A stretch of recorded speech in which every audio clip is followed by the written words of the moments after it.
बिश्नोई गँगच्या नेटवर्कवर यवतमाळात आज मोठी कारवाई करण्यात आली आहे. गुन्हेगारी क्षेत्रात भिंडा या नावाने ओळखला जाणारा एक फरार खुनी गँगस्टरला आज यवतमाळमधून अटक करण्यात आली. बिश्नोई आणि बिन्नी गुर्जर टोळीशी संबंधित असलेला हा आरोपी गेल्या 2 वर्षापासून यवतमाळात वास्तव्यास होता. उपेंदर सिंग उर्फ भिंडा असं या कुख्यात गँगस्टरचं नाव आहे. उपेंदर सिंग हा गेल्या काही वर्षापासून विविध राज्यातील खून, खंडणी व आर्म ॲक्ट सारख्या गुन्ह्यामध्ये फरार होता.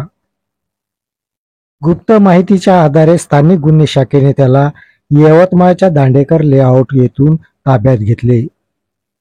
उपेंदर सिंग उर्फ भिंडा याचे विरुद्ध पंजाब व राजस्थानमध्ये खून, खुनाचा प्रयत्न, खंडणी, बेकायदेशीर शस्त्र बाळगणे यासारखे 20 पेक्षा अधिक गुन्हे दाखल असल्याचे पोलीस तपासातून निष्पन्न झाले आहे.